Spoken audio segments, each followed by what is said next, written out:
اللہ اللہ اللہ۔ نئے بیانات کے لیے ضرور سبسکرائب کرے راہ ہدایت بیان چینل۔ ذکر و سلوک کو قائم کیا، اس کے اندر بھی محنت کرتے رہے اور بڑا طبقہ دین و دعوت کی محنت سے دور تھا، اس کے اندر بھی مخصوص افراد آتے رہے، لیکن محنت کرتے رہے، اللہ سے مانگتے رہے، اللہ کی طرف متوجہ ہوتے رہے، پھر اللہ نے سارے لوگوں کو دین و دعوت کی محنت پر اکٹھا فرمایا۔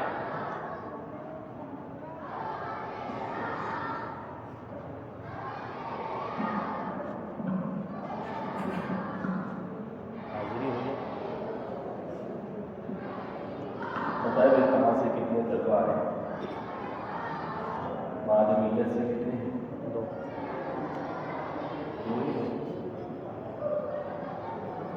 دعوت کی چلی گئی، دعوت چلی گئی۔ آپ کے یہاں تعداد بچے کو دکھائے ہیں، معلومیت میں جانا پڑا ہے۔ بیت العلوم سے کتنے ہیں؟ بیت العلوم کے طلبہ کیا بولے سب بیٹھ 18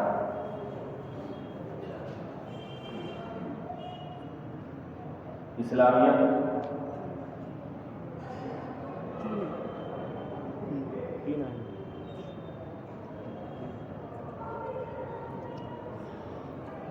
بیت العلوم محمدیہ جامعہ الحسن ابھی کتنے موجود ہیں؟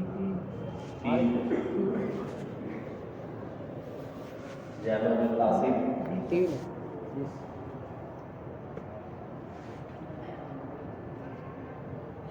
4 کتنے ٹوٹل پڑے طلبہ؟ 55 دعوت چلی ہے سر؟ ہاں سب کو چلو۔ اور کہاں کے ہیں؟ حاضر میں سے بتا دیں تھوڑا سا۔ دارالعلوم کہاں سے؟ دعوت سے گئے تھے کیا؟ مجھے ہاں مجھے تو صحیح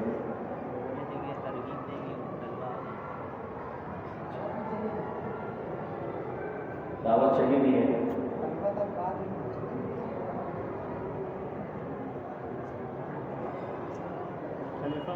کتنے آئے؟ تجوید القرآن خلیفہ والے تو 4 ہے، راستے میں لگتا ہے۔ کہاں؟ تجوید القرآن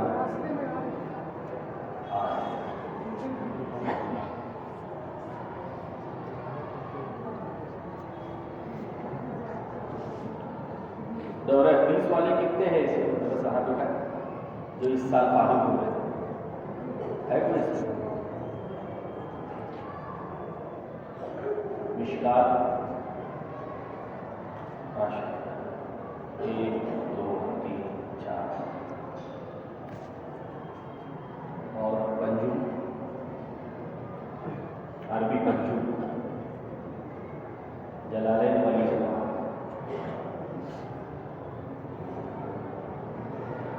عربی چہر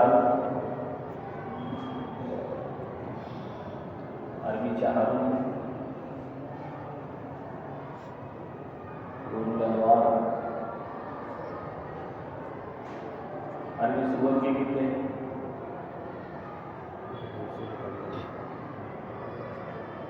اول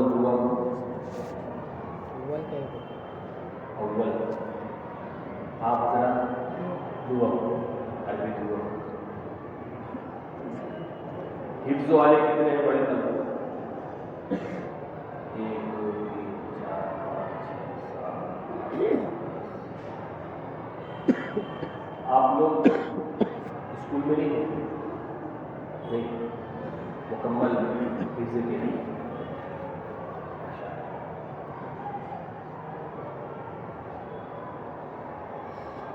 اس میں شہر کے کتنے ہیں؟ مالیگاؤں شہر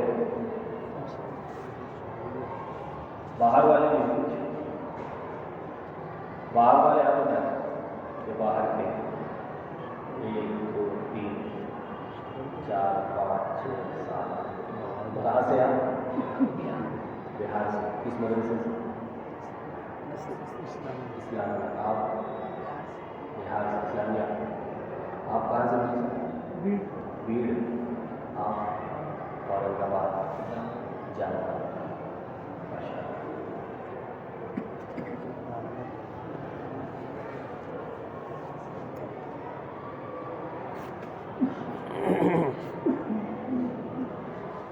اچھا، اس میں ایسا کوئی ادارہ ہے کہ جہاں پر گشت، تعلیم، ملاقات، مشورہ، 24 گھنٹے کی ترتیب، جو 5 کام اپنے بتائے جاتے ہیں دعوت کے، تو ایسا ادارہ ہے جہاں پر یہ اعمال زندہ ہے کہ مشورہ ہوتا ہے کہاں پر؟ جامع قاسم جامع القاسم مشورہ ہوتا ہے 24 گھنٹے جماعت 24 گھنٹے کی جماعت. مشورہ کب ہوتا ہے؟ جمعرات میں ہوتا ہے. جمعرات کے دن، یعنی ایک دن ہفتے میں مشورہ. ایک دن ہفتہ، پھر چھٹی بعد ہوتا ہے کلاس. کیا مشورے میں کیا عمل لیتے ہیں؟ مشورے میں ہم لوگ ملاقات کس سے ہوئی ہے اور کس سے کرنا ہے، اور 24 گھنٹے جماعت ہے تشکیل. اور تعلیم اور ثانیہ والے کا رہتے تعلیم چھٹی بعد. گشت سب اپنی اپنی مسجد میں کرتے ہیں. تو اس کا جائزہ ہوتا ہے مسجدوں میں ہو رہا ہے نہیں ہو رہا ہے گشت؟ ہاں ہوتا ہے. ہوتا ہے. اچھا، ماشاء اللہ. اور کہیں پہ 24 گھنٹے کی جماعت میں چلتی ہے. اچھا، 4 جماعتیں بنی ہوئی ہیں، 15 روز پہ ایک جماعت نکل گئی. ماشاء اللہ. اس میں 100% طلبہ کی ترتیب آ گئی. جتنے بڑے طلبہ ہیں 100% آ گئی. ایک ہفتہ نادی. اچھا، ماشاء اللہ. تعلیم ہوتی ہے. دیکھو ماشاء اللہ، یہ بڑی بات ہے کہ انہوں نے ایسا نظام بنایا ہے کہ 100% طلبہ کا 24 گھنٹہ 15 دن میں ایک مرتبہ لگا ہے. ہمارا جوڑ صرف اس لیے نہیں ہے کہ آپ کے سامنے بیان تقریر کر دی جائے. آپ کو اپنے اساتذہ سے، علم کے تعلق سے سنتے ہی رہتے ہیں. ماشاء اللہ. یہ کہاں کے طلبہ ہیں؟ جامعہ القاسم. ماشاء اللہ. اللہ قبول کرے.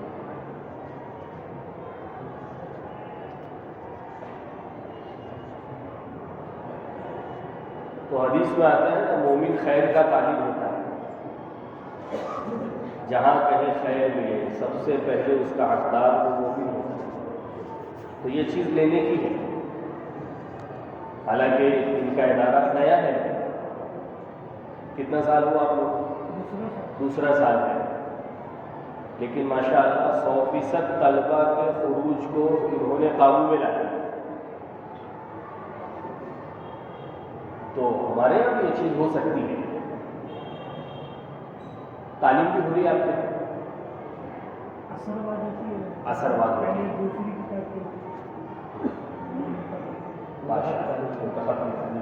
بادشاہ بڑی بات. مشورہ بھی آپ کے یہاں ہو رہا ہے؟ مشورہ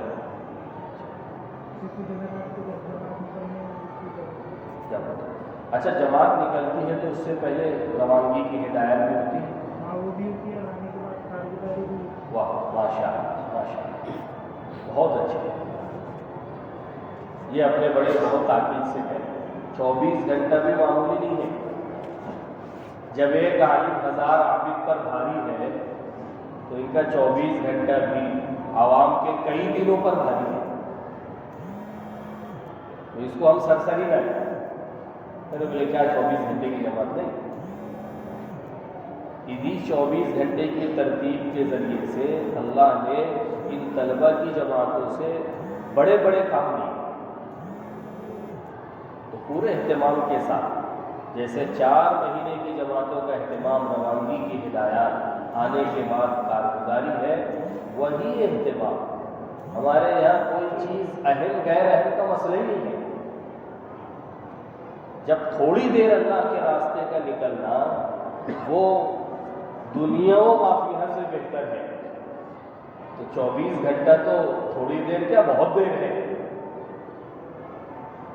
اس لیے یہ بھی ہونا چاہیے.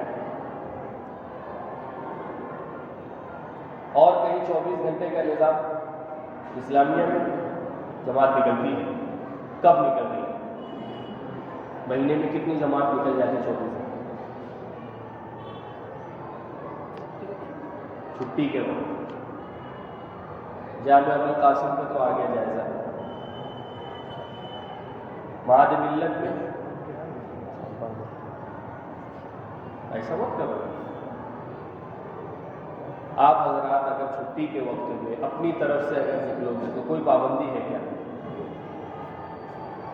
جمعرات کو چھٹی ہو جاتی ہے. جمعہ کے دن تو آپ مدرسے کے پابند ہو گئے. اگر آپ خود اپنی ترتیب بنا کر کے نکل جاؤ تو آپ کے لیے کوئی روک ٹوک ہے؟ تو پھر مولانا الیاس صاحب رحمۃ اللہ علیہ فرماتے تھے جتنا تمہارے بس میں ہے تم وہ کر لو گے تو اللہ پاک وہ آسان کر دیں گے جو تمہارے بس میں نہیں. تو جو فارغ وقت ہے اس کا استعمال تو ہمارے بس میں ہے. ٹھیک ہے جو مدرسے کا وقت ہے ہم ان کے نظام کے پابند ہیں, لیکن جو وقت فارغ ہے وہ تو ہمارے اختیار میں ہو اس کا استعمال. تو فارغ وقت میں ہم اس بات کو دل پر لے لیں گے کہ ہمیں اپنے 24 گھنٹے کی ترتیب بنانی ہے. اللہ تعالی ہماری اس فکر کی برکت سے ان اعمال کا جاری ہونا بھی آسان فرما دیں گے جس کا جاری کرنا فی الحال ہمارے بس میں نہیں ہے. کیا مشکل ہے اللہ. اور فرمایا کہ جب بندہ وہ نہیں کرتا ہے جو اس کے بس میں ہے تو پھر اللہ کے یہاں سے آگے کے دروازے بھی بند کر دیے جاتے ہیں. حضرت یوسف علیہ السلام کے ہاتھ میں کیا تھا؟ کچھ نہیں تھا. کئی دروازے تھے اور محل کا دروازہ ہے, معمولی دروازہ بھی نہیں ہے. کیسے کھلے گا؟ تو سوچتے رہتے تو سوچتے رہ جاتے. اپنے بس کی کوشش کرنے, بھاگنا شروع کر دیے تو اللہ نے دروازے بھی کھول دیے. اس لیے ہم انتظار میں رہیں گے کہ ماحول اور حالات سازگار ہو پھر ہمارے اعمال شروع ہوں گے, تو ایسا کبھی بھی نہیں ہوگا. ہم اپنے بس کا کام شروع کر دیں گے, اللہ پاک اس کی برکت سے خود حالات کو سازگار کرتے چلیں گے. اس لیے آج کے جوڑ میں یہ نیت کرو کہ انشاءاللہ ہم اپنے طور سے خروج کی, طلبہ کو تیار کرنے کی, 24 گھنٹے کی جماعتوں کی ترتیب ہم شروع کریں گے. اب نیت کرتے ہیں انشاءاللہ. ابھی سالانہ چھٹیاں آ رہی ہیں, تقریباً 2 مہینے کی چھٹی تو ہر ادارے میں ہوتی ہے, کہیں اس سے زائد بھی ہوتی ہے, لیکن تقریباً 2 مہینہ تو ہوتا ہی ہے چھٹی.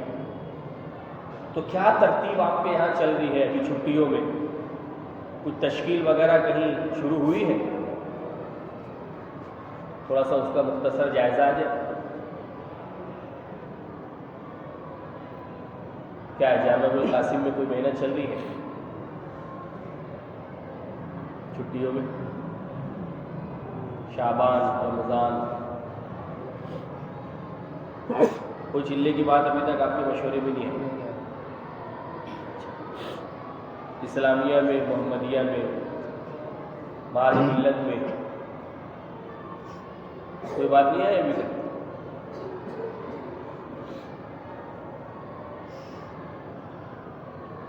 دیکھو یہ سال میں جو 2 مرتبہ کا ہمارے طلبہ کا جو جوڑ ہوتا ہے, اس کا ہرگز یہ مقصد نہیں ہوتا ہے کہ آپ کے سامنے بیان تقریر کر دی جائے. اس کا بنیادی مقصد یہ ہے کہ ہمارا ہر ساتھی, ہر طالب علم اس بات کو دل کی گہرائی میں اتار لے کہ علم اور دعوت 2 ایسی لازم اور ملزوم چیزیں ہیں کہ اس کو قیامت تک ایک دوسرے سے الگ کیا ہی نہیں جا سکتا. اور یہ قرآن نے لازم ملزوم کیا ہے. کس نے لازم ملزوم کیا ہے؟ قرآن میں فلولا نفر من كل فرقة منهم طائفة ليتفقهوا في الدين ولينذروا قومهم إذا رجعوا إليهم لعلهم يحذرون. علماء نے لکھا ہے کہ یہ آیت قرآن پاک کی قیامت تک کے لیے ہے، تو علم اور دعوت کا لزوم یہ قیامت تک کے لیے. یہ بنیادی مقصد ہے ہمارے اپنے جوڑ کا کہ ہمارے اپنے اندر یہ بات پیدا ہو کہ جن مبارک ہستیوں سے ہماری نسبت جڑی ہوئی ہے بطور وارث ہونے کے، ان کی شان کسی ایک شعبے کو لے کر کے یکسو ہو جانا نہیں ہے کہ چلو بھائی نبی ہیں تو تعلیم و تعلم میں ہی لگے ہوئے ہیں، دیگر شعبوں سے جو ہے ان کا تعلق نہیں ہے، یا پھر تزکیہ سلوک کی ہی محنت ہے. نہیں، جیسے روایت میں یہ آتا ہے انما بعثت معلما، مجھے اللہ نے معلم بنا کر کے بھیجا ہے. وہیں روایت میں یہ الفاظ بھی ملتے ہیں انما انا بعثت مبلغا، مجھے مبلغ بنا کر کے بھی بھیجا ہے. ہر نبی اپنے علم کا داعی ہے. آپ خود بتاؤ کوئی نبی کی زندگی ایسی ملتی ہے جنہوں نے علم کی امانت کو اپنی ذات تک محدود رکھا ہے؟ کسی نبی کی زندگی کسی نے اپنی ذات تک محدود نہیں رکھا. ہر نبی اپنے علم کا داعی ہے. اس لیے ہماری اپنی ذمہ داری ہے. سب سے پہلے تو یہ کہ ابھی ہمارا اپنا زمانہ طالب علمی کا ہے. ابھی ہمارا زمانہ کیا ہے؟ طالب علمی کا زمانہ. مولانا یوسف صاحب رحمۃ اللہ علیہ فرماتے تھے کہ ابھی طالب علم صرف نیت کر کے اپنے گھر سے نکلا ہے، اسی وقت سے اللہ کے یہاں سے اس کا اعزاز و اکرام شروع ہو گیا. ارے حدیث میں آتا ہے فرشتے اپنے پروں کو بچھا دیتے ہیں، حالانکہ معصوم مخلوق ہے. ہمارے اندر کتنی گندگیاں ہیں، کتنی کمیاں ہیں، کتنی کوتاہیاں ہیں، کتنے عیب ہیں. صرف علم کی طلب کی نسبت لگ جانے کی وجہ سے معصوم مخلوق اپنے پروں کو بچھا رہی ہے. اکرام میں استقبال. حضرت فرماتے تھے جس علم کی صرف طلب پر اللہ کے یہاں سے اتنا اکرام ہے، اس علم کے تقاضوں کے پورا کرنے پر اللہ کے یہاں سے کتنا اکرام ہے. ابھی یہ مدرسہ پہنچا نہیں ہے، ابھی صرف اپنے گھر سے نکلا ہے اور نیت ارادہ کر کے نکلا ہے، اکرام شروع ہو گیا. لیکن اللہ معاف فرمائے، کم عمری کی وجہ سے، پختہ ذہن نہ ہونے کی وجہ سے ہمیں خود اس نعمت کا اندازہ ہی نہیں ہے، اس کی قدر ہی نہیں. جیسے کہتے ہیں نا کہ بچے کے ہاتھ میں اگر ہیرا دے دیا جائے، اسے کیا پتا کہ یہ کیا ہے، وہ تو سمجھے گا کوئی چمکیلا پتھر ہے. سامنے والا اگر چاکلیٹ بتا دے تو وہ پتھر دینے کے لیے تیار ہو جائے، مٹھائی پیش کر دے تو وہ پتھر کو چھوڑ دے. کیوں؟ تو اس کو نہیں اندازہ ہے کہ کیا ہے. ایسے ہمیں نہیں اندازہ ہے کہ اللہ نے کتنی اونچی نسبت سے ہمیں اور آپ کو کتنی اونچی محنت سے نسبت عطا فرمائی. علماء نے لکھا ہے کہ سب سے پہلا انتخاب اللہ کے یہاں سے علم کی نشر و اشاعت کے لیے اور اعلاء کلمت اللہ کے لیے جو ہوتا ہے وہ انبیاء علیہ السلام کی مبارک ہستیوں کا ہوتا ہے. اس لیے علماء نے لکھا ہے کہ نبوت کسبی چیز نہیں ہے، نبوت وہبی چیز ہے. کسب کہتے ہیں اپنی محنت سے حاصل کرنا، اور وہب کہتے ہیں من جانب اللہ اس چیز کا عطا ہو. بندے کی صلاحیت کا اس میں کوئی عمل دخل نہیں، بندے کی محنت اور کوشش کا اس میں کوئی عمل دخل نہیں. تو نبوت اور رسالت ایسا منصب ہے جس میں بندوں کی طلب اور بندوں کی محنت صلاحیت کا کوئی عمل دخل نہیں ہے.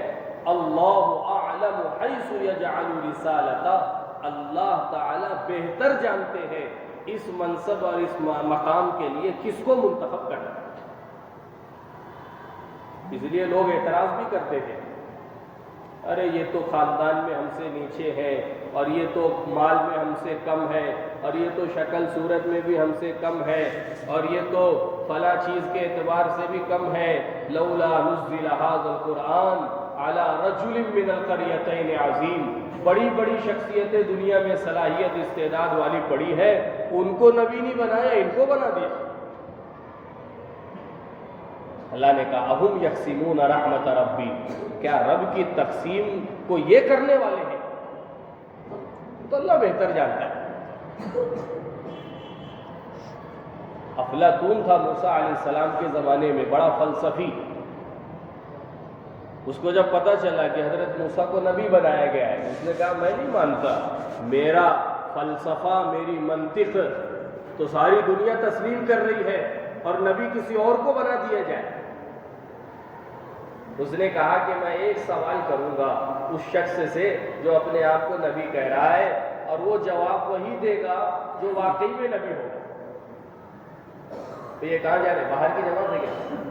بھائی طلبہ آ گیا، آپ لوگ پیچھے سے آگے آ جاؤ، آگے بڑھ جاؤ، آ جاؤ بیٹے، قریب آ جاؤ، ماشاء اللہ۔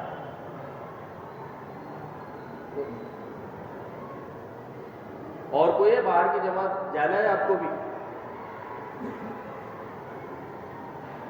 جو طلبہ ہے وہ آگے ہو کر کے بیٹھے۔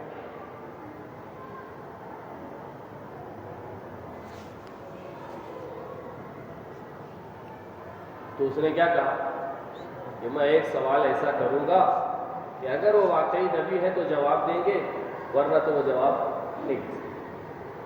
اس نے سوال کیا کہ ایک شخص میدان میں کھڑا ہوا ہے اور سامنے والا تیر چلا رہا ہے، بیچ میں کوئی آڑ نہیں ہے، کوئی رکاوٹ نہیں ہے، اب اس شخص کو اس کے تیر سے بچنا ہے تو کیا کرنا پڑے گا؟ موسیٰ علیہ السلام نے کہا آسان جواب ہے، تیر چلانے والے کے پہلو میں چلا جائے تو اس کے تیر سے محفوظ ہو۔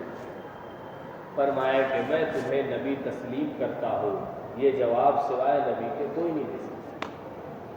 حادثات اور حالات کے تیر اللہ کی طرف سے بندوں پر برسائے جاتے ہیں، اس سے بچنے کا واحد راستہ یہ ہے کہ بندے اللہ سے قریب ہو جائیں۔ تو یہ جواب وہی دے گا جس کا تعلق غیبی نظام سے ہوگا۔ تو بتانے کا مقصد یہ ہے کہ اللہ کے یہاں سے سب سے پہلا انتخاب نبیوں کا ہے، انبیاء کا ہے۔ پھر اس کے بعد علماء نے لکھا ہے کہ جس طریقے سے انتخاب انبیاء علیہ السلام کا ہے، اسی طریقے سے انتخاب نائبین نبی کا بھی ہے اللہ کے یہاں۔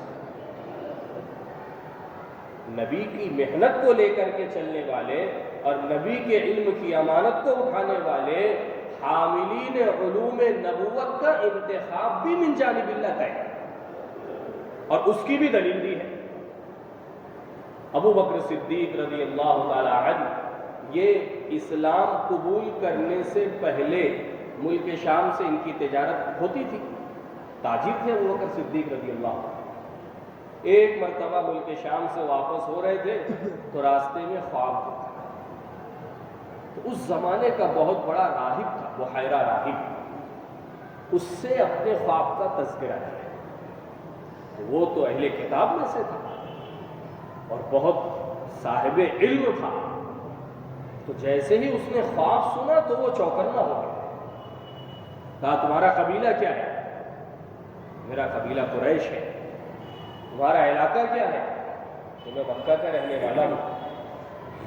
فرمایا تمہیں خوشخبری ہو، تمہارے ہی علاقے میں نبی آخر الزمان مبعوث ہوں گے، انت صاحبہ و نائبہ فی حیاتہ و خلیفتہ بعد موتہ۔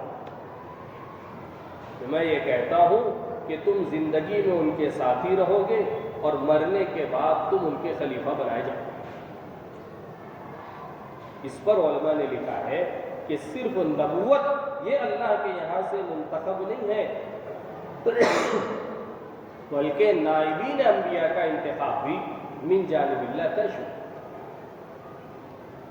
کتنی بڑی بات ہے! تو یہ ہم اور آپ ایسا نہیں ہے کہ ہماری بستی میں اتنے ہی لڑکے تھے، اتنے ہی طلبہ تھے، ہم سے اچھی استعداد والے، ہم سے اچھی صلاحیت والے موجود تھے، لیکن میں نے کہا نا کہ یہ کسبی چیز نہیں ہے، یہ وہبی چیز ہے، اللہ کے یہاں کا نظام ہے۔ تو سب سے پہلی ہماری اپنی محنت یہ ہو کہ جو نسبت ہمارے ساتھ لگی ہوئی ہے طلب علم کی، ہم اس نسبت میں صادق آئیں، واقعی طلب ہمارے اندر پیدا ہو۔ مولانا یوسف صاحب رحمۃ اللہ علیہ فرماتے تھے کہ صحابہ کے مقام اور صحابہ کے باکمال ہونے میں سب سے بڑی بنیاد علم کی طلب کا ان کے اندر ہونا ہے، اور جس کے اندر جتنی زیادہ طلب تھی اللہ نے ان کو اتنا زیادہ باکمال بنایا۔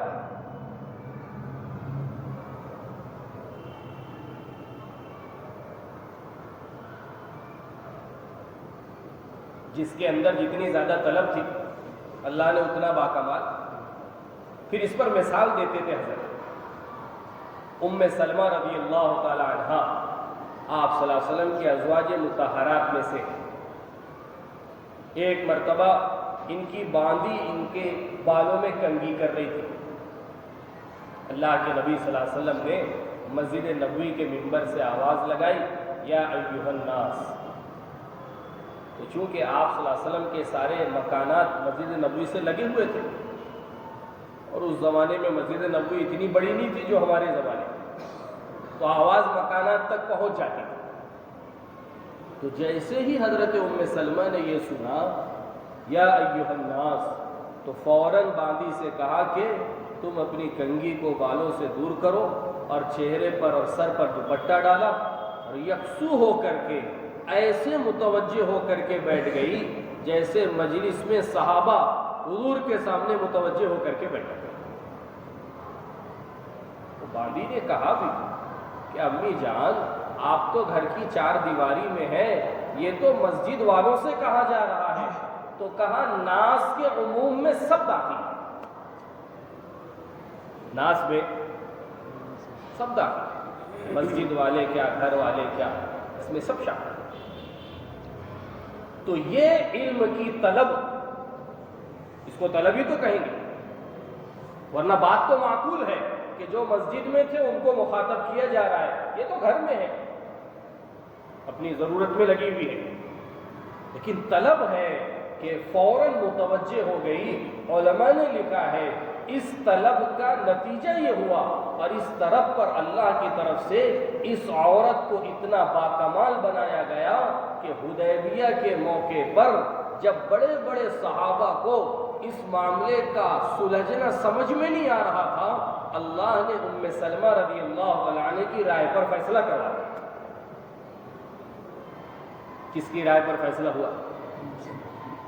بخاری کی روایت ہے، آپ صلی اللہ علیہ وسلم نے صحابہ سے 3 مرتبہ کہا اپنے جانوروں کو ذبح کر دو، اپنے بالوں کو مڈالو، اور احرام کی چادریں کھول دو۔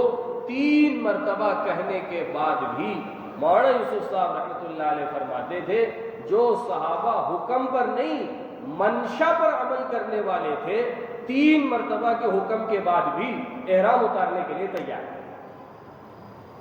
روتے ہوئے آپ صلی اللہ علیہ وسلم ام سلمہ رضی اللہ عنہا کے حجرے میں داخل ہوئے، فرمایا کیا کروں، میرے ساتھی میری بات ماننے کے لیے تیار نہیں ہے۔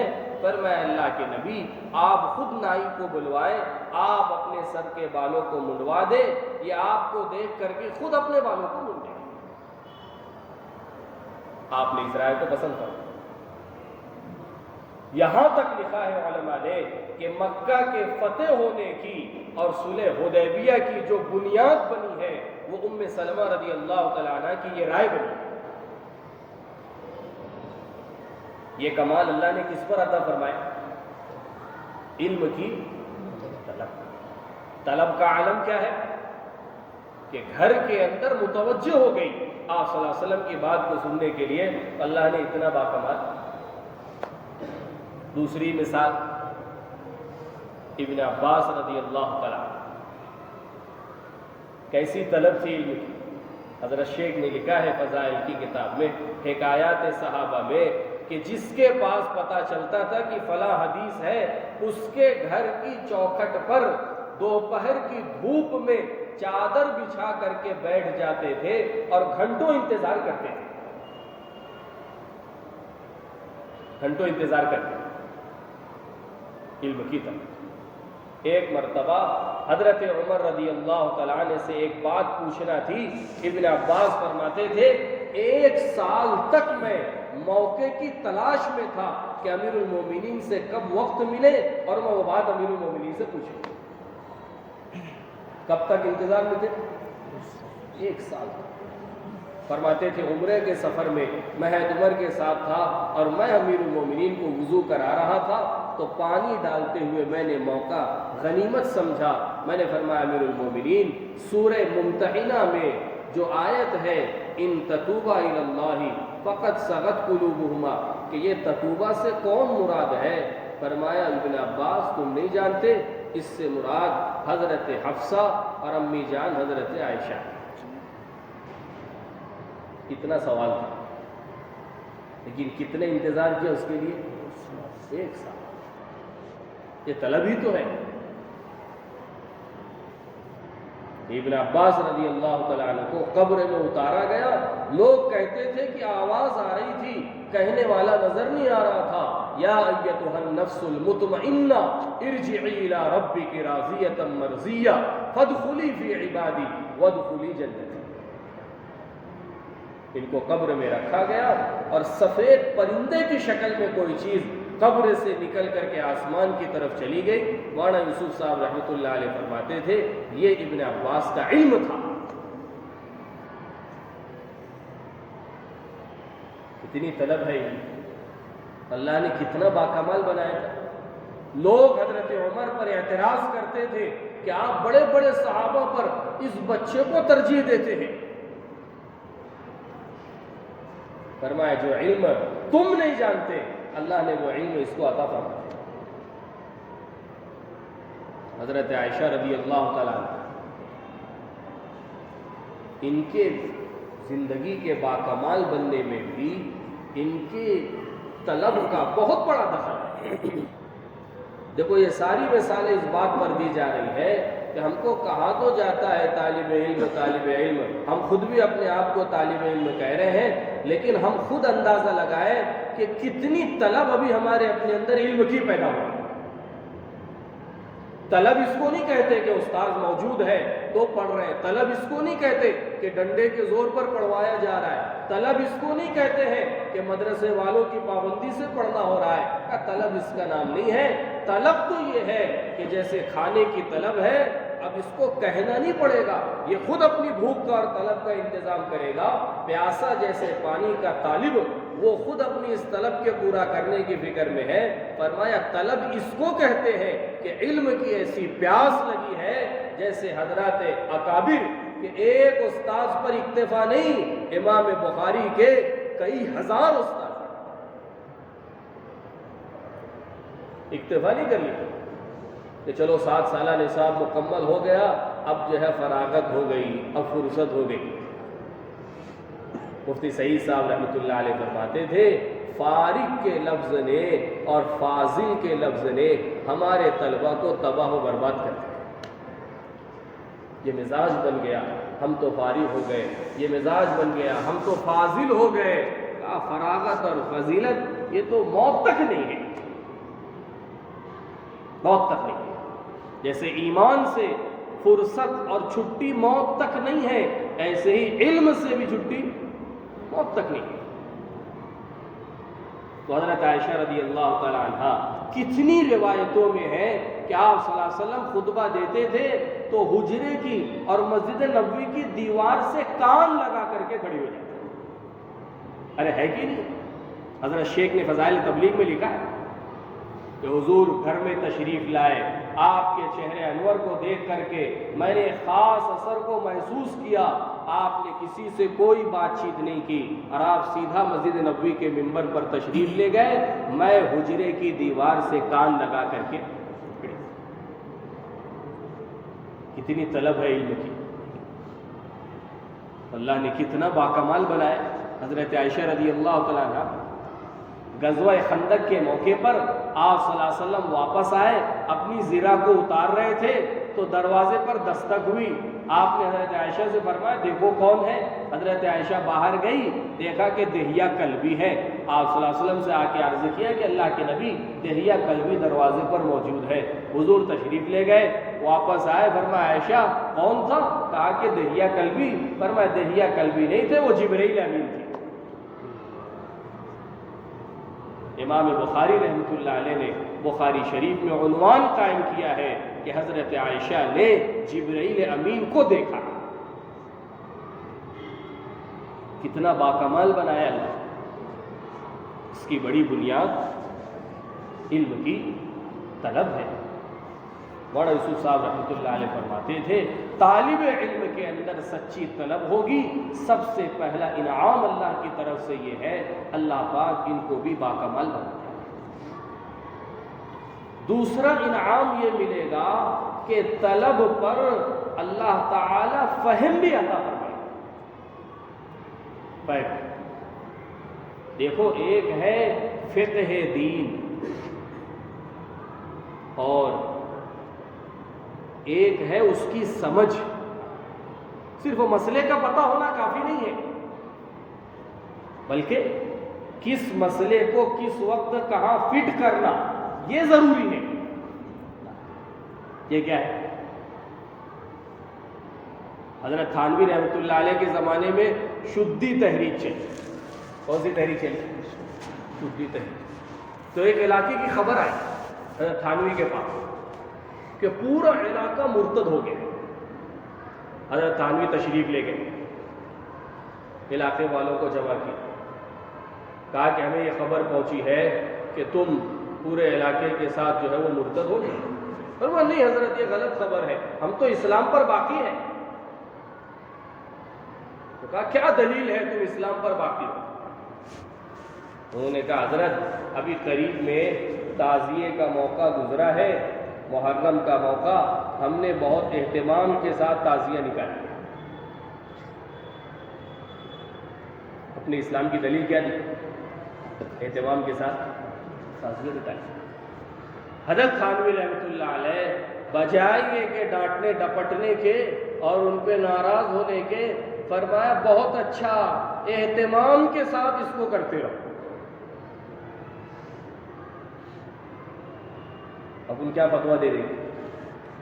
تو بدعت کی تائید کر رہے ہیں. حالانکہ بدعت کی جتنی سخت تردید حضرت تھانوی رحمۃ اللہ علیہ نے کی ہے شاید کسی نے کی. تو لوگوں نے کہا حضرت آپ خود اس کی تردید کرتے ہیں اور آپ خود اس کے اتنا خلاف ہیں اور آپ ان سے کہہ رہے ہیں کہ کرتے رہو.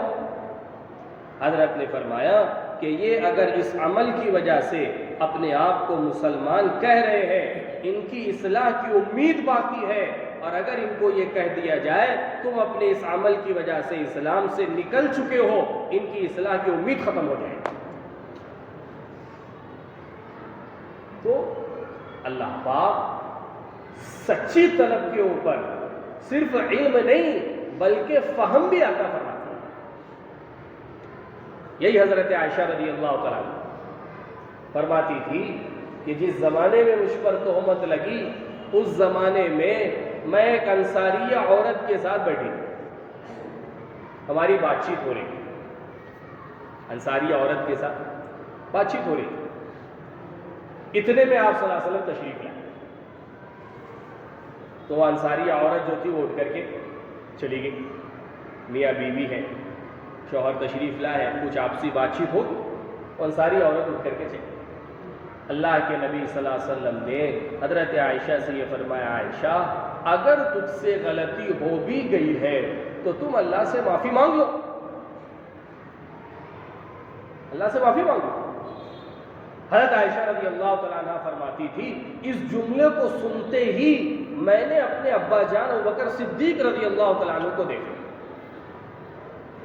میرا ابا اس بارے میں کیا کہتے ہیں؟ فرمایا میرے والد نے کچھ نہیں کہا, تو میں نے اپنی ماں پر نظر ڈالی, ام رومان کی, وہ کیا کہتے ہیں. جب وہ بھی خاموش تھی تو میری زبان سے یہ جملہ نکلا کہ میں وہی کہوں گی جو یوسف کے باپ نے کہا تھا، فصبر جمیل واللہ المستعان علی ما تصفون۔ حضرت عائشہ فرماتی تھی مجھے اتنا سخت صدمہ تھا کہ حضرت یعقوب کا نام بھی یاد نہیں آیا۔ میں نے کہا کہ میں وہ کہوں گا جو یوسف کے باپ نے کہا۔ فرماتی تھی اتنا جملہ میری زبان سے نکلتے ہی آپ صلی اللہ علیہ وسلم پر وحی کے آثار شروع ہو گئے، اور جیسے ہی حضور پر وحی کے آثار شروع ہوئے ہیں میرے والدین کی ایسی کیفیت ہو گئی تھی کہ جیسے ان کی جان ہی نکل جائے، لیکن میں اطمینان کے ساتھ تھی۔ تو کسی نے پوچھا حضرت عائشہ رضی اللہ تعالیٰ عنہ سے کہ والدین کی کیفیت یہ تھی اور آپ کہہ رہی ہیں کہ میری جان نکل جاتی، آپ اطمینان کے ساتھ تھی، کیا بات ہے؟ فرمایا میری زبان پر وہی جملہ تھا جو جملہ حضرت ابراہیم کی زبان پر آگ میں ڈالے جانے کے زمانے میں تھا، حسبی اللہ لا الہ الا هو علیہ توکلت وہو رب العرش العظیم، میرا اللہ میرے لیے کافی ہے۔ وہی کے آثار ختم ہوئے، آپ صلی اللہ علیہ وسلم نے فرمایا عائشہ تمہیں خوشخبری ہو اللہ نے تمہاری برات نازل کر دی، اللہ نے تمہاری برات۔ ابوبکر صدیق رضی اللہ تعالیٰ عنہ نے یہ جملہ سنا تو فرمایا عائشہ فوراً کھڑی ہو اور اللہ کے نبی صلی اللہ علیہ وسلم کا شکریہ ادا کرو۔ اسی وقت کہا کہ نہیں، ان کا شکر ادا نہیں کروں گی، میں اس رب کا شکر ادا کروں گی جس نے میری برات لا دی۔ اس پر مولانا یوسف صاحب رحمۃ اللہ علیہ فرماتے تھے طلب علم پر اللہ پاک باکمال بھی بناتے ہیں اور طلب علم پر اللہ پاک اپنی جانب سے فہم بھی عطا فرماتے ہیں۔ سب سے بنیادی چیز کیا ہے کہ ہمارے اپنے اندر سچی، دیکھو دنیا کے فنون میں اور اس علم میں بہت زمین آسمان کا فرق ہے۔ دنیا کے فنون گھومتے پھرتے اور دنیا کے فنون آتے جاتے اور دنیا کے فنون ساری دنیا کے تقاضے پورا کرتے ہو جائیں گے، حاصل ہو جاتے ہیں۔ یہ فنون ڈگریاں پیسے سے بھی حاصل کر لی جاتی ہے، لیکن علم کے بارے میں علماء نے لکھا العلم لا یعطیک بعضہ حتی تعطیہ کلک، جب تک تم اپنا پورا کا پورا اپنا آپ اس علم کے حوالے نہیں کر دو گے یہ تم کو اپنا تھوڑا سا حصہ بھی اس وقت تک نہیں دے گا۔ مکمل یکسوئی، پوری یکسوئی۔ اس لیے اس زمانے میں امام مالک رحمۃ اللہ علیہ کے زمانے میں مدینہ منورہ میں ہاتھی آیا۔ عرب کے علاقے میں ہاتھی کا آنا کسی عجوبے سے کم نہیں ہے، وہاں اونٹ ہوتے ہیں، گھوڑے ہوتے ہیں، جانور ہوتے ہیں، ہاتھی آیا۔ تو جیسے ہی پتہ چلا مدینہ میں کہ ہاتھی آیا ہے سارے طلبہ درس چھوڑ کر کے ہاتھی دیکھنے گئے۔ تو اندلس کے علاقے کے بھی ایک شاگرد تھے امام مالک رحمۃ اللہ علیہ، وہ بیٹھے رہے۔ امام مالک رحمۃ اللہ علیہ نے فرمایا کیا تم ہاتھی دیکھنے نہیں جاؤ گے؟ فرمایا حضرت میں اپنے علاقے کو چھوڑ کر کے ہاتھی دیکھنے کے لیے نہیں آیا، میں تو علم حاصل کرنے کے لیے آیا، اس کے لیے نہیں آیا۔ اس لیے مشہور ہے حضرت تھانوی رحمۃ اللہ علیہ کے زمانے میں جتنے سال دارالعلوم میں رہے ہیں ایک مٹکی کی کنڈی بنائی تھی، جتنے خطوط گھر سے آتے تھے سب اس میں ڈالتے چلے جائیں۔ فون کا زمانہ تو تھا نہیں، موبائل کا تو دور دور تک نام و نشان نہیں، خطوط چلتے تھے اور میں سارے خطوط اس میں ڈالتے۔ اور جب نصاب مکمل ہوا اب اس مٹکی کو پھوڑا، اب خط دیکھ رہے ہیں تو کسی کے انتقال کی خبر، کسی کی پیدائش کی خبر، کسی حادثے کی خبر، کسی اور خبر، سارے خطوط اب پڑے جائیں۔ طلب علم کے دوران اس لیے چھٹی بھی نہیں ہے، چھٹی بھی۔ امام ابو یوسف رحمۃ اللہ علیہ فرماتے تھے 27 سال تک امام ابو حنیفہ رحمۃ اللہ علیہ کے ساتھ ایسے چمٹا رہا ہوں کہ فجر کی نماز تک بھی امام صاحب کی نماز کے ساتھ اور امام صاحب کی مسجد میں 27 سال تک میری فجر کی نماز بھی فوت نہیں ہوئی۔ 27 سال، یہ تو ششمائی کی چھٹی، بقرعید کی چھٹی، سالانہ کی چھٹی، اس لیے ہمارے بڑے کہتے ہیں چھٹی نہیں ہے، صرف نظام کی تبدیلی چکی ہے. جو تعلیمی نظام مدرسے میں چلتا تھا اب وہ نہیں رہے گا. اس کا یہ مطلب نہیں ہے کہ اب قرآن اٹھا کے رکھ دیا جائے, کتابیں اٹھا کے رکھ دی جائے, اس کو شوال میں کھولیں گے, ایسا نہیں. بچے کے انتقال کی خبر آ گئی دوران درس. امام ابو یوسف رحمۃ اللہ علیہ کے یہاں سے خبر آئی تمہارے سگی اولاد بچے کا انتقال ہو گیا ہے. تھوڑی دیر غور و فکر کی اور فرمایا کہ تدفین اور تجہیز و تکفین یہ تو فرض کفایہ کے درجے کی چیز ہے. باپ کا ہونا نہ ہونا اس میں کوئی معنی نہیں رکھتا. محلے والی ذمہ داری کو پورا کر دے, میں اپنے گھر سے کا ناغہ نہیں کر سکتا. اب آپ بتاؤ اپنے بچے کا انتقال جن کو متاثر نہیں کر سکتا تھا, میرے دوستوں, بزرگ اور عزیزوں, یہ امانت اتنی آسانی کے ساتھ امت تک نہیں پہنچی. اتنی قربانیاں ہیں اس کی. تو میرے دوستوں بزرگوں, ایک تو فضیلت ہے اور ہر فضیلت کے ساتھ ذمہ داری جڑی ہوئی ہے. ہر فضیلت کے ساتھ ذمہ داری, ہر مقام و منصب کے ساتھ ذمہ داری جڑی ہوئی. پنکھا ہے, اس کو سروں پر کیوں لٹکایا گیا ہے؟ شو کے لیے. نہیں, یہ ہوا دیتا ہے, ذمہ داری کو پورا کرتا ہے. اگر یہ اپنی ذمہ داری کو پورا کرنا چھوڑ دے تو کون بے وقوف اس کو چھت پر رکھے؟ لائٹ ہے, سروں کے اوپر ہے, کیوں جل رہا ہے؟ ذمہ داری کو پورا کر رہا ہے. سروں کے اوپر اس کو رکھا گیا ہے, جس دن یہ جلنا چھوڑ دے یہ پیروں میں آ جائے. میرے دوستوں بزرگ اور عزیزوں, شریعت نے دونوں رخ ہمارے اپنے سامنے رکھے ہیں. فضائل سے انکار نہیں ہے. اللہ نے ایک نہیں, دو نہیں, 10 20 ہزار 2000 نہیں, 1.25 لاکھ نبیوں کی وراثت سے نسبت عطا فرمائی ہے. اس میں کوئی شک نہیں ہے. عالم کا 1000 عابد پر بھاری ہونا, اور اس میں کوئی شک نہیں ہے.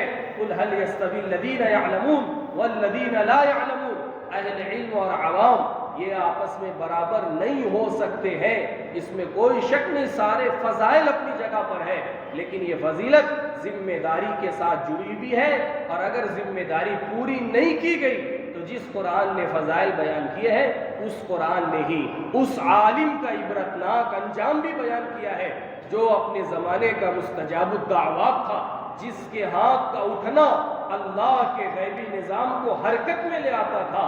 اللہ نے اس کے انجام کو ذکر کیا, وَلَوْ شِئْنَا لَرَفَعْنَاهُ بِهَا وَلَكِنَّهُ أَخْلَدَ إِلَى الْأَرْضِ فَمَثَلُهُ كَمَثَلِ الْكَلْبِ. اس کی مثال کتے کی ہے, ان تترکه يلهث او تترکه يلهث, جیسے کتا ہانپتا ہے اپنی زبان کو لٹکا لیتا ہے, ایسے ہی اس کی مثال یہ بلعم باعورہ جو اپنے زمانے کا مستجاب الدعوات اور اتنا زبردست عالم تھا جس نے 12,000 علماء بنی اسرائیل کو تیار کیا تھا. اور مفتی شفیع صاحب رحمۃ اللہ علیہ نے لکھا ہے روحانیت کے ایسے مقام پر یہ پہنچا تھا, زمین پر بیٹھے بیٹھے جب چاہتا تھا اللہ کا عرش دیکھ لیتا. لیکن ذمہ داری کے پورا نہ کرنے کی وجہ سے اللہ نے یہ مقام تک پہنچایا ہے. علماء نے لکھا ہے قرآن میں 2 لفظ کتے کا اور گدھے کا لفظ کسی اور کے بارے میں استعمال نہیں ہوا, عوام کے لیے استعمال نہیں ہوا, صرف اور صرف اہل علم کے لیے استعمال. کتے کی مثال تو یہاں ہے اور گدھے کی مثال سورہ جمعہ میں, مثل الذین حملوا التوراۃ ثم لم يحملوها كمثل الحمار يحمل اسفارا. کہ اگر یہ صرف الفاظ کے رٹنے کو علم سمجھ رہے ہیں, یہ ایسا ہے جیسے گدھے پر کتابیں لاد دی جائے, وہ علامہ نہیں ہو جائے گا, یہ ایسے ہی. اس لیے میرے دوستوں بزرگ اور عزیزوں, ہمارے اکابر کا مزاج, ہمارے اکابر کی سوچ, قاری طیب صاحب رحمۃ اللہ علیہ فرماتے تھے رسمی عالم نہ بنو, بافیض عالم بنو. رسمی عالم نہیں, بس ڈھکیل دیا گیا, فارسی اول ہے اب اس میں سے پاس کر کے عربی اول میں آ گئے, وہ پاس دوم میں, سوم میں, چہارم میں, پنجم میں, یہاں تک کہ نصاب مکمل ہو گیا, علماء کے زمرے میں ہمارا شمار ہو گیا. نہ اس علم کا فیض اپنی ذات کو ہو رہا ہے اور نہ ہماری ذات دوسروں کے لیے فیض کا ذریعہ بن رہی ہے. یہ رسمی عالم تو ہو جائیں گے, بافیض عالم نہیں بن پائیں گے. صرف میرے دوستوں بزرگوں ایک نصاب کا پورا کرانا مقصد مقصد نہیں ہے، بلکہ اس کے ذریعے سے وہ فکر اور وہ چیز اپنے اندر پیدا کرنا ہے کہ جس طریقے سے نبی کا وارث نبی کے صرف ظاہر میں نہیں، نبی کی وراثت نبی کے باطن کے اعتبار سے بھی ہے، نبی کی فکر کے اعتبار سے بھی، نبی کی پڑھن کے اعتبار سے بھی، نبی کے درد کے اعتبار سے بھی۔ میرے دوستوں بزرگوں، ایسی بافیض زندگیاں گزار کر کے ہمارے بڑے اپنے سامنے دکھا کر کے گئے ہیں، سب کچھ اپنا داؤ پر لگا دیا اس امانت کو امت تک پہنچانے کے لیے۔ باپ بیٹے کے رشتے کو لوگوں نے ایک طرف رکھ دیا، علم حدیث کی امانت کے صحیح طور پر امت کے پہنچانے کے لیے۔ امام بخاری کے استاذ علی بن مدینی سے کسی نے فرمایا کہ تم اسماء رجال کے ماہر ہو اور تم علم حدیث کے امام ہو، تمہارے باپ بھی حدیثیں بیان کرتے ہیں، کیا ہم ان سے حدیثیں روایت کریں؟ وہ معتبر ہے یا نہیں ہے؟ فرمایا دیکھو باپ کا مسئلہ ہے، تم کسی اور سے یہ مسئلہ پوچھ لو، میں جواب نہیں دیتا۔ فرمایا نہیں، ہم تم سے ہی پوچھیں گے۔ فرمایا اگر تم مجھ سے جواب چاہتے ہو، میرا جواب یہ ہے میرے باپ سے حدیثیں مت لینا، اس لیے کہ میں نے اس کو گھر میں جھوٹ بولتے ہوئے دیکھا ہے۔ اپنے سگے باپ کے بارے میں کہہ رہے ہیں کہ میرے باپ نے گھر میں جھوٹ بولا ہے۔ جو اپنے ذاتی معاملات میں جھوٹ بول سکتا ہے، وہ نبی کی باتوں میں جھوٹ کی ملاوٹ کیوں نہیں کر سکتا؟ میرے نزدیک میرے باپ کی روایتیں ناقابل اعتبار ہیں۔ میرے دوستوں بزرگوں، یہ دور حدیث میں مسلم شریف پڑھنے والے مسلم کو مقدمے کو پڑھیں گے تو ان کو اندازہ لگے گا بھائی نے بھائی کو معاف نہیں کیا، بیٹے نے باپ کو معاف نہیں کیا، باپ نے اولاد کو معاف نہیں کیا۔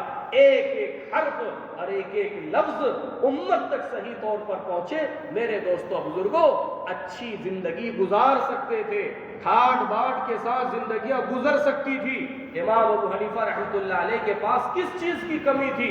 کپڑے کے بڑے تاجر تھے، کئی دکانیں چلتی تھی، انتہائی شاہانہ زندگی گزار سکتے تھے، سارے اسباب مہیا تھے، لیکن ہمارے بڑے صرف اپنے پیٹ کے پالنے کے لیے اور اپنے مکان دکان کے بنانے کے لیے اتنے چھوٹے مقصد کے ساتھ جینے والے نہیں تھے اور اتنی چھوٹی نیت کے ساتھ جینے والے نہیں تھے۔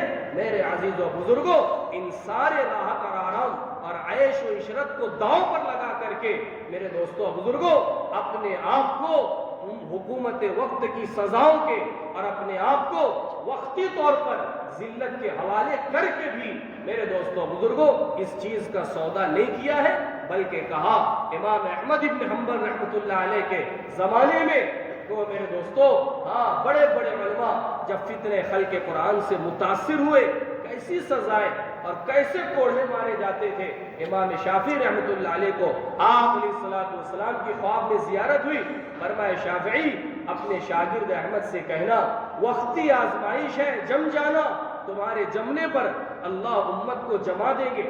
امام شافعی نے اپنے شاگرد کے ذریعے سے خط پہنچوایا امام احمد ابن حنبل رحمۃ اللہ علیہ تک، فرمایا دو باتیں لکھی، ایک تو یہ کہ حضور کی بشارت ہے تم جمے رہو، اور دوسرے یہ کہ اپنی وہ قمیص جس میں بادشاہ وقت تمہیں کوڑے مارا کرتا تھا، وہ قمیص شافعی تم سے بحیثیت استاد ہونے کے تم سے درخواست کر رہا ہے، وہ قمیص مجھے عطا کر دو، مجھے بھیج دو۔ اپنے شاگرد کا جب یہ خط استاذ کا پہنچا تو قمیص اتاری، روتے ہوئے خادم کے حوالے کر دی۔ جب وہ قمیص امام شافعی رحمۃ اللہ علیہ کے پاس آئی، پانی میں اسے بھگایا اور اس پانی کو اپنے سر سے لے کر کے بدن پر ڈالا، فرمایا اللہ شافعی کا کوئی عمل ایسا نہیں ہے جس پر اللہ کے یہاں نجات کی امید ہے سوائے اس کے کہ یہ اس قمیص کا پانی ہے جس نے آپ کے نام کی نسبت پر کوڑوں کو برداشت کیا ہے اور امت کو سنبھالا دیا ہے۔ جو مختارات پڑھنے والے ہیں، عربی سوم عربی چاروں کے طلبہ، وہ پڑھتے ہیں امام احمد ابن حنبل رحمۃ اللہ علیہ کے حالات کو۔ ان کے شاگرد کہتے تھے ہر وقت ایک عجیب بے چینی رہتی تھی اور کمر کی طرف حضرت اشارہ کرتے تھے۔ ایک مرتبہ شاگرد نے دیکھا تو چمڑی کا حصہ ابھرا ہوا ہے، پتا چلا کہ جس جلاد نے کوڑے مارے تھے اس کے مارنے کی وجہ سے چمڑی پھٹ گئی تھی، تو جو مردہ چمڑی ہے وہ اندر رہ گئی، اس نے اوپر سے اس کو سی دیا، اس کی تکلیف رہتی تھی۔ جب اس شاگرد نے کہا حضرت کوئی نشے کی چیز استعمال کر لے تاکہ بے ہوشی کی کیفیت ہو تو میں اس چمڑی کو کاٹ کر کے باہر نکال دوں. فرمایا میں نشے کی چیز استعمال نہیں کر سکتا, تمہیں کرنا ہے تو ایسے ہی کرو. اسی حال میں اس چمڑی کو کاٹا. شاگرد کہتے تھے جیسے تکلیف ہوتی تھی, بجائے سی اور آ کے الفاظ نکلنے کے زبان سے لفظ نکلتا تھا اللہم اغفر للمعتصم, اے اللہ تو معتصم باللہ کی مغفرت فرما دے. لوگ کہتے تھے حضرت ایسے حالات میں لوگ بد دعائیں دیتے ہیں اپنے اوپر ظلم کرنے والوں کو, اور آپ دعا دے رہے ہیں مغفرت کی. فرمایا یہ خلفائے بنو عباسیہ میں سے ہے, حضور کے خاندان سے ان کو نسبت حاصل ہے. میری ایک بد دعا اس کی زندگی کو تباہ و برباد کر دے گی, لیکن میں نبی کو آخرت میں کیا منہ دکھاؤں گا اگر میرے معاف کر دینے سے نبی کے خاندان کے فرد کا مسئلہ حل ہو جاتا ہے. احمد ابن حنبل اس تکلیف کو برداشت کرنے کے لیے تیار. مورخین نے کوئی جذباتی جملہ نہیں لکھا, مورخین نے کوئی جذبات میں قلم نہیں چلایا, حقیقت کو بیان کیا ہے. لولا ابو بکر ولولا احمد بن حنبل ما عبد اللہ. اگر دو شخصیتیں تاریخ میں نہ ہوتی اس روئے زمین سے اسلام کا نام و نشان مٹ چکا ہوتا.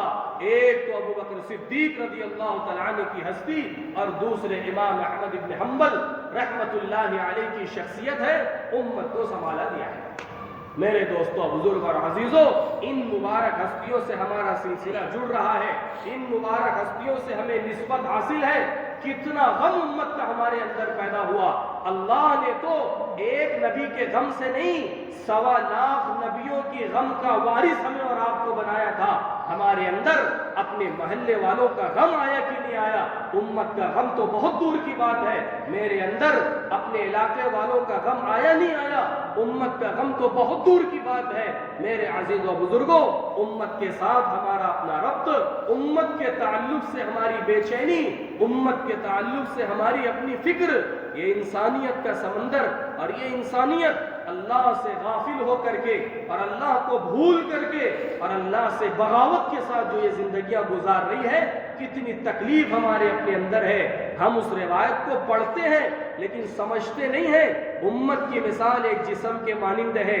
ایک کانٹے کا چبھنا آنکھ سے آنسو کو بہا دیتا ہے, زبان سے سی کے الفاظ نکلوا دیتا ہے, اور پیر کو دواخانے تک چلوا دیتا ہے, اور ہاتھ کو بل اور پیسہ دینے کے لیے جیب تک ڈلوا دیتا ہے. ایک کانٹے کا چبھنا پورے بدن کو متاثر کر کے رکھتا ہے.